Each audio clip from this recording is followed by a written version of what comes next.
It used to say this phrase, everything is everything.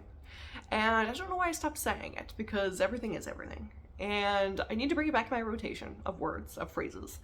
And what I mean by that, what I meant by that, is that everything that you feel, everything that you're interested in, has some sort of spiritual connection.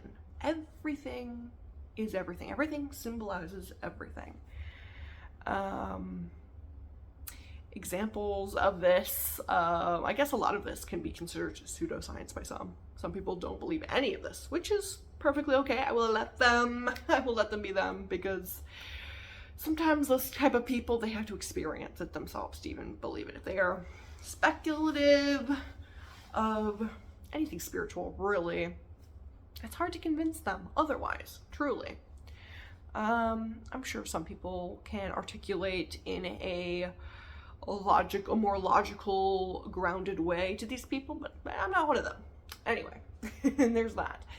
But for example, if you look into typography and the meaning of handwriting, it's very fascinating. It's very fascinating because your handwriting comes from your brain largely. How you draw certain letters, how it's so different than somebody else, and they come down to spiritual or emotional feelings that you are feeling inside. And it all makes so much sense. That's just one example. And I've always had this theory that, when I found out about how handwriting has different meaning to it, I always had this theory that maybe if you studied that within yourself and noticed all of the characteristics of yourself that you would like to work on, and you practiced your handwriting, writing it in a different way, let's say if your handwriting tells you that you are lacking confidence, you're dotting your I's to I don't know, a different way, or if you are making your T-bars really low and you want to raise your confidence, you're noticing how your lack of confidence is affecting your life, and you started to raise your T-bars to be at the top of your T's, maybe that would emotionally help you become more confident in a psychological way. It's like that fake it till you make it almost. I don't know. That was just a theory of mine that I had. And then more recently, I saw a lecture that was recommended to me of a lady who studies that. And so I'm going to watch a little bit more of that sometime, because I think that's fascinating. But everything is everything. That kind of stuff is so fascinating to me, because your handwriting, of course your handwriting has meaning, right? Of course your handwriting being different than somebody else has some other significance other than just that's how your hand decided to move. Because your hand decides to move that way every single time, there's got to be more to that than just a muscle, you know? And so often it does mirror your own personality, you know? Anyway, that's just one example. I don't know, it's kind of fascinating, but lately I have, what do I want to talk about? Well, for a moment when I was in toxic mold, I began studying, or maybe not heavily studying, but casually studying and looking up moss. And when I was in the woods and when I was out in nature and hiking, I was so fascinated by moss. And that's why my channel is called Thoughts of Moss. So when I was in toxic mold, I was just so inspired by moss, and it guided me to the woods. Just the idea that moss was out there, it just made me so excited to get out there, especially when I felt like I didn't want to do anything. I just wanted to stay in bed. I just wanted to just be a zombie. But then I would start to think about moss, and it got me out there into the woods. It got me out there into the world. And then I started to read this book which just a second, the name is escaping me. Gallery Moss, by Robin Wall Kimmerer. Anyway, great book. And I got this a little bit later. I actually got this when I was just free from mold. But while I was in mold, I was so obsessed with moss, and I was going through a lot of these emotions about feeling so small, so helpless. I had absolutely nothing. Actually, I had to sell, like, pretty much most of my life. I had to sell my objects. And my space was getting smaller and smaller. We lived in this bigger house. I mean, it's not huge, but it was a bigger house, 2-story. And by the end of it, by the end of our time in toxic mold, my mom and I pretty much had everything in the household, and we were on our 2 beds in my room, which was the biggest room in the house. And that was our space that we lived in. And because everything everywhere else in the house just was so, it just gave us so much symptoms, and my room just so happened to be the furthest away from it. And that was that, you know, and it was a rough situation, and just feeling that that sense of smallness, that sense of helplessness, was crippling. And when I got out of toxic mold, my mom got me this book, and I read it, and a lot of it was very fascinating. There were a lot of facts about moss, a lot of interesting facts about how it grows and stuff. And when I was thinking about the spiritual aspects of it, I realized that moss is all about being small. Moss is all about being small. Like, rooting for the little guy who has shallow roots, you know? And I used to have such a grandeur, like, idea of trees. I used to be a tree gal. I still love trees. I appreciate them.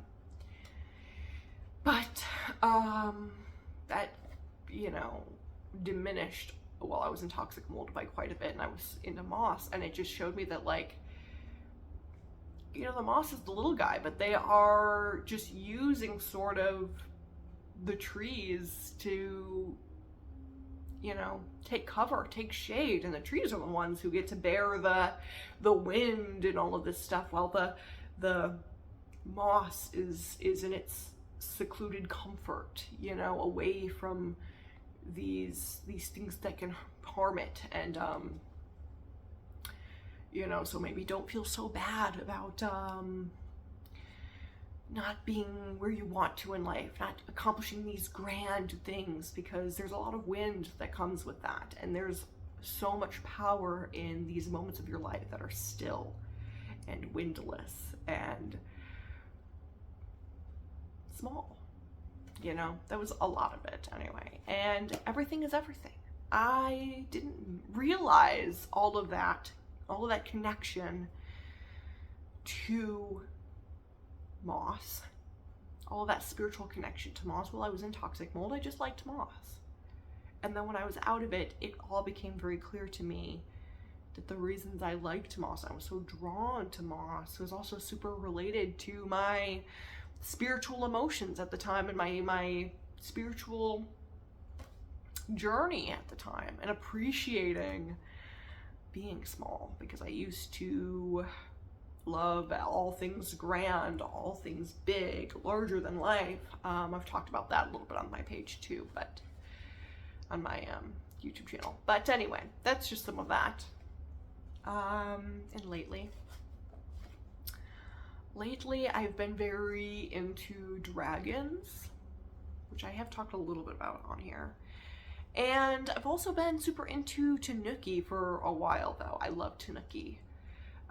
And I play Animal Crossing, and I love Tom Nook. I really do. I'm a Tom Nook fan, even though I know a lot of people think he's shady and shisty and a basic character as well. But I like Tom Nook, and I like the Nooklings. But I have been very fascinated in the lore of Tanukis. They have a very fascinating lore in Japan. And just researching them and researching dragons and just being blown away by the whimsy of dragons. And both of those creatures hold magic. Both of those creatures hold mythological elements. And Tanukis are also known for being clever and kind of sly and being symbols of good luck and good fortune, as well as dragons. Both of them have relations to money as well, and gold. And it is also funny because coincidentally during this time, I've been very attracted to gold as jewelry, and gold as like a metal or like glittery type of gold sheens, which is like totally not me usually. I'm not like that into gold, but I have been. And it's just funny how all of these are happening at the same time. And coincidentally, right after being homeless, for me, I am starting to rediscover my goals, rediscover the things that I find value in, starting to see better luck for myself. Better luck. It's crazy. You know, maybe these aren't considered good luck to some people, but the other day, I got a misorder on my Domino's pizza, took it back, and got the whole thing for free. Maybe that's some good luck right there. I went to Walgreens. Okay? I needed some tissue for my nose. I was having a bad allergy day, which is weird for me, but they were like, do you want to sign up for rewards? I never sign up for rewards. I signed up for the rewards. And the tissue was like almost free. I only had to pay a couple cents. What? I'm sorry, but those are good luck. Like, right? I mean, it's just funny because I don't really get things for free or for cheap. I just, in the past, it's felt almost like there's added fees and there's added difficulties or lack of fortune, and more recently it's felt like I've been under good fortune, good luck, good finances a little bit. And not maybe fantastic, but good. And I just think that there are connections there. I think there are connections there because everything is everything. Everything is everything. It's also funny. I mentioned this on my TikTok like a year ago, but I think I'll mention it here too. When I was in toxic mold, in the very beginning, my favorite dog breed was a Newfoundland because it's been a Newfoundland pretty much all of my teen years and my early adult life. I loved everything larger than life, as I said. Larger than life, super sweet, just the most lovable dog breeds. And then when I was in toxic mold, I was just feeling very disconnected from them, and I love them. I still love them, but I was feeling very disconnected from them, and my life was shifting in different ways where I no longer was feeling this attachment to things that are grander than life, larger than life. I was starting to feel this sense of yearning for minimalism, but it didn't start out that way. I think it took time. At first I was emotionally pushing back from the minimalism. I wanted things that were larger than life, but I felt as though the mold was restricting that and making my life smaller. And so instead of pushing back for years, I went along with it and tried to accept where this toxic mold was going to lead me emotionally and spiritually.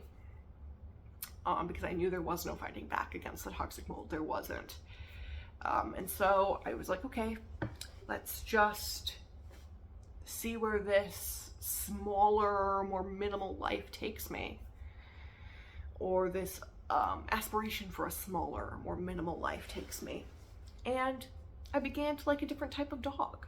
And I began to become interested in different types of dogs. And it's just fascinating how that really changed for me in such a big way. And maybe that's something I could talk about in depth in a different video, because that is very dog heavy, and maybe some people don't really care about dog breeds that much on here. But yeah, I mean, I became very attached to the Japanese Akita Inu and the Yukuri and Laika for different reasons, and those held deep spiritual significance to me during that time, which was fascinating. Like to observe the spiritual connection between my disconnect from the Newfoundland, but my newfound connection to the Yukuri and Laika and the Akita Inu. And then as I moved out of that small town, living minimally, having absolutely nothing, and just feeling so small, I moved into a bigger city and started to be able to collect things around me that brought me comfort and building my life up just a little bit. And it was interesting because I had stopped thinking about the Newfoundland almost completely during many periods of toxic mold. Like, I loved them, but they were more of a nostalgia for me, more of a connect to that old self that loved the grandeur of life. And then as I moved to a bigger city and started becoming more connected to people around me, I started becoming very connected to the Newfoundland again, becoming very interested in them. And oh yeah, this is why I loved them so much. And it's not to say that they're my favorite dog breed in the world. They're one of them. I have talked about my favorite dog breeds on here, though, if you are interested in that. I've went through my list of them. But that was just fascinating to me, how it changed. And I could feel that time that it was coming, because I had become used to the idea that everything was everything. And I was like, okay, when I move cities and I start to collect things again, and I'm moving to a bigger city, I'm betting that my appreciation for the grandeur, the larger than life, the excess, the community even, is going to increase. And it did. And it did. And it showcased in my appreciation for the Newfoundland and a lot of other aspects of my life. So it's just sort of interesting how the things that we are connected to, the things that we are appreciative, yeah, I can't say that word right now, but sometimes have spiritual connection. Actually, most of the time they have some sort of spiritual connection or emotional connection to our state at the time. And yeah, everything is everything.